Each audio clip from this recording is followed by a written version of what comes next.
Hey everyone, this is Christopher Luxon, the former CEO of Air New Zealand. This is John Lee Dumas, the founder and host of Entrepreneurs on Fire. This is Tracy Ibarra. I'm in Executive Solutions at Dell Technologies. This is Travis Chappell, founder of Build Your Network. If you are wanting to learn how to embrace change, To navigate through disruption as a leader, Then listen to the Leadership is Changing podcast. The Leadership is Changing podcast. the Leadership is Changing podcast with my good friend, my very good friend, Denis Giannoutsos. Welcome to Leadership is Changing. Each week, we and our guests provide information and insights through exploring leading change. This is taking your leadership to another level by finding the balance between executive excellence and personal well-being through stories that inspire real change. It's time to adapt in our fast-moving world when leadership is changing with your host, Denis Giannoutsos. Hey, welcome to the show, Leadership is Changing. What we as leaders know to be true is that change is constant. Leaders everywhere confront similar obstacles because people are people, but everywhere you go, leaders are overwhelmed, disrupted, and under pressure. They run from email to email, meeting to meeting. Many leaders are not changing quick enough, which means they run the risk of becoming irrelevant and being left behind. The purpose of the show is taking our listeners' leadership to another level by finding their balance between executive excellence and personal well-being through stories that inspire real change. I believe we don't have enough effective leaders in the world today, and if we can get the leaders to step up and lead change, then they can inspire real change. Hey listeners, it's now time to adapt in our fast-moving world, and I want to welcome you to today's Ask Denis episode. That's right, I've done a special Ask Denis episode today, and this is episode 80, and great to be here with you today. The Ask Denis episode, as I said, is a freestyle episode where I'm asked a question by our listeners, or I share my thoughts, insight, and experiences from working with many leaders around the globe. Hey team, if you haven't already check out the Facebook group Leadership is Changing. Great to see you on that group, that community, that tribe. And today's episode is talking about you never lead alone. It's a team effort. You never lead alone. It's a team effort. John C. Maxwell, if you haven't already checked him out, he's an author of about 80 books, a great speaker and so forth. And John Maxwell talks about that if you are walking along as a leader and you look back and you see nobody is following you, then you're just taking a hike. Hey listeners, you've got to actually make sure you've got people following you as well. And as leaders, we need to have a team around us to follow us and work with us to help us achieve whatever we want to achieve as entrepreneurs in our business, as leaders in small to medium-sized and large corporates, or any sporting team, anything else you want to have a team around, community and so forth. It's always important that you have people following with you. But you see, as a leader, we're up front and we are leading from the front, but we do need to have a team around us. And today I want to take the word team, T-E-A-M, and I want to talk about those 4 different letters and what they mean. T standing for together, E for energy, A for achievers, and M for motivating. So as we go through that, I want you to take notes, team, and encourage you to do that as you're listening to this episode of the Ask Denis freestyle episodes on the Leadership is Changing podcast. So let's talk about T, together.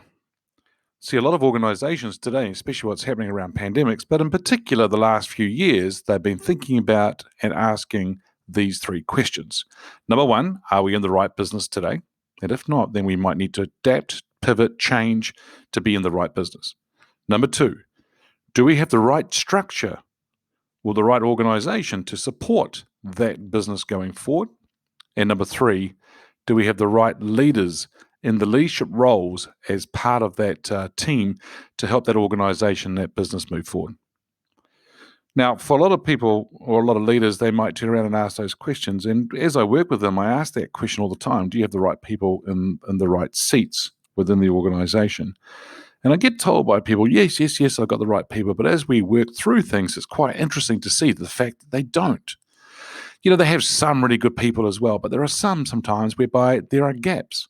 And so then what do they need to do to actually make sure that they actually close those gaps? Saying have the right people in your team means that that team's going to work beautifully together. There's always the forming, storming, norming, and performing kind of scenario that a lot of teams go through. Forming being that the fact that they're just coming together as a brand new team, as an example, or there's a brand new leader, or there is somebody else that's joined the team. So they're reforming forming as a team. The storming side of things is whereby you tend to start to have a little bit of niggles happening within the organization, a little bit of people gossiping, a little bit what we call cliques, so small teams whereby one group over here will be talking about things and another one over this way, and they're working against each other. And then that's the storming side. The third one is around norming. So how can they get into a situation whereby they're out there doing things and it's just normal, and they're out there and they're making it happen? And then the last one is performing. How do you get them to be high performers? How do you get them to be really, really humming and doing really well? And you can see that in the corporate world, and businesses, and sporting teams, and community teams. Whereby there is a great leader up front and a great team behind them, it's amazing what you can see and what they can achieve. I remember that many people talk about, if they understand where the organization's going, strategy, vision, that's great. Leaders should help set that. But then they should also help that become or bring it to life. And when they do, that's when people go, I actually understand what it means and what I should be doing in this space. Then what they need to do is they need to get out of the way. They need to let people get on with what they need to get on with for them to be successful. But if people understand that they what the organization's vision is and what the purpose is, they want to be part of that. And if it's not there, they tend to vote with their feet. Yep, that's right. They tend to leave and or go and find an organization that does have a strong purpose and vision and where it's going. I remember that a good friend of ours in a retail store, whereby we always commented on the fact that how strong that team was. And he was a strong leader, great leader for them, but it was always beside them, helping them out. And you would see them walking around each other, high-fiving and helping each other to make sure they covered each other's backs and doing what they need to do to make sure that the customer experience, because it was retail, that the customer experience was great and that they did whatever they had to do to make sure it was. So if the first letter of the word team is together, what can you do together as a team to make sure that you move forward and you're high performing and you are succeeding very well? In the long run, it's about what you can do as a business to give that experience to your customers, to your stakeholders, and so forth. Hey, let's go on to the second letter, which is E for energy. You see, a organization is looking at the leader and the other leaders with that leader around what kind of energy they have. How do they show up? Do they lead with energy, or is it flat? Because you see, people really want to be around energetic leaders. Now, I'm talking about whereby it's quite attractive in the sense that it's going to attract other energetic people and talent for them to join that organization. And so if you are somebody who's got high energy, who's going to bring that massive energy, then that's where people want to be part of that organization. But team, I've got to say to you this. It needs to be high energy, but it needs to be authentic. In other words, somebody who's got, it doesn't have to be out there rah, rah, rah, if you know what I mean. It has to be whereby the energy is up and it's moving forward. It's a growth mindset and people know where they're going and what they want to do. That's what's going to really attract the talent and hold and retain them as well in your organization. So for you and for me, E stands for energy. It's about having the right level of energy at any time within your team, within your business, within your organization, and it's going to go a long way, team. So look out for that as well. Always check in with yourself and ask yourself, what am I doing today helping me and my team move forward? And the way I'm showing up today, is that really bringing the best of me to my A game, or am I bringing the right attitude and energy to the game, if you put it in a metaphor around sporting side of things as well. So T was put together, E for energy, A stands for achievers. Now, what do I mean by that? It's nothing more exciting or pleasing to see than a team who is actually out there achieving things. Many teams are very busy and they're out there doing things, but they're not actually getting results. And so results are quite important. But here's another one. Do you, as an organization, take time out to celebrate success or a milestone? Many organizations, many leaders don't. Why? Because they're too busy. They just got to go from email to email, meeting to meeting. They just want to move on. They just want to get things happening. And so what I'm going to encourage you to do is to reflect, take time out to think about what's gone well, what you could do differently, and what will you do differently now going forward as part of that reflection. But also part of that is, how do you set goals and then achieve those goals? Many people, many organizations set goals, but they don't actually go out and achieve one of them, two of them, three of them, several of them.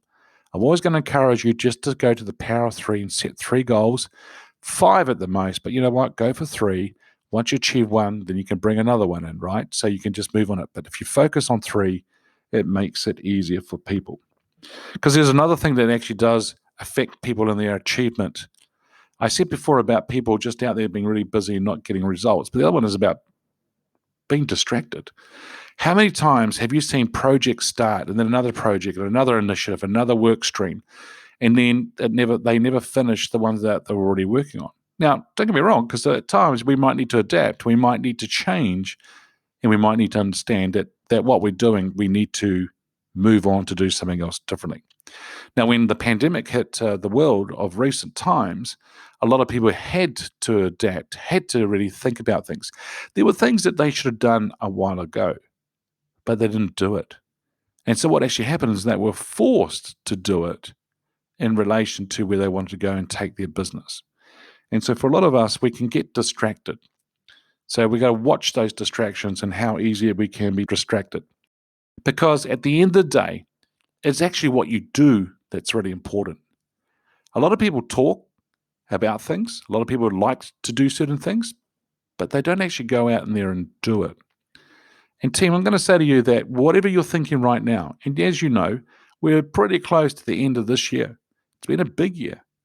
But what can you do now? What could you do today that's really going to help you move forward over the next 2-3 weeks of the remaining weeks of the year, and then set yourself up beautifully for the next year? But it starts today. Don't wait till the next year starts, because that's what most people will do. But you see, that's not what you are. You're not most people.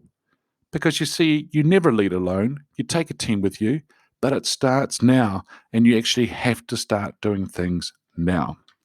So T for together, E for energy, A for achievers, and M for motivating.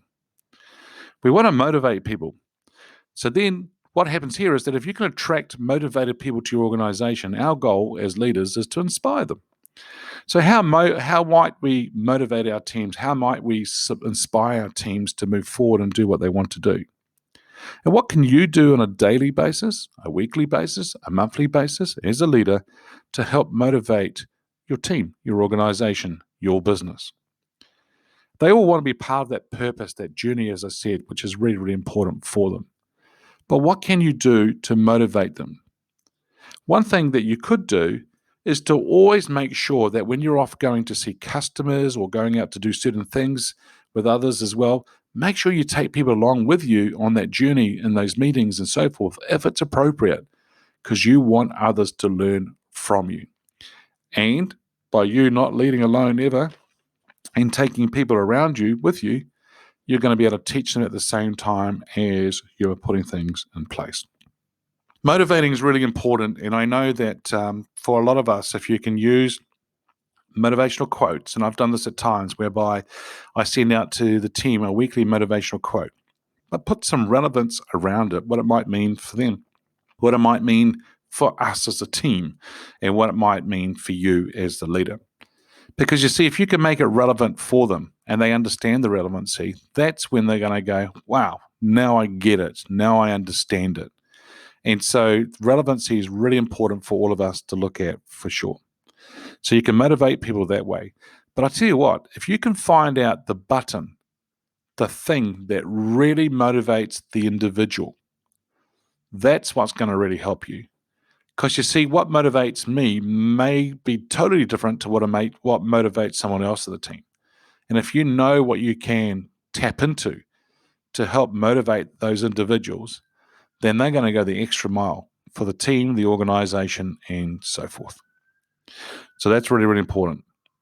So today, team, I've talked about the word team, and there's together, energy, achievers, and motivating. You see, you never need to lead alone. Never lead alone. Always make sure you go with a team, have a team effort around you, and see what you can do. You know what? You might be able to surprise yourself in your organization and what you can achieve. Because I know that together you'll go a long way. If you try and do it individually, you won't get too far, but together you can go a long way. All right, team. Hey, it's always a pleasure having you here on the show today. Just check out the Facebook group, Leadership is Changing. If you haven't joined that community, just a reminder to check that out. But listeners, what we as leaders know to be true is that change is constant. Change is incredibly scary, especially with the unknown and the unfamiliar territory. It's time to adapt in our fast-moving world when leadership is changing. Hey, look out for the episodes as they're being released. Download them, have a listen, put a review and a rating. Share them with your friends, your family, your network. If there is any feedback you'd like to give me on the show, or if there's a question you want me to ask my guest that I'm interviewing, or if there's a question for the Ask Denis episode, feel free to send an email, dennis@leadingchangepartners.com. All right, team, as I said before, it's always a pleasure catching up with you. Until next time, bye for now. Thank you for listening to this episode of Leadership is Changing with your host, Denis Giannoutsas. Each week, we and our guests provide information and insights through exploring leading change, inspiring executives and leaders to adapt and lead a bigger game in a fast-moving world.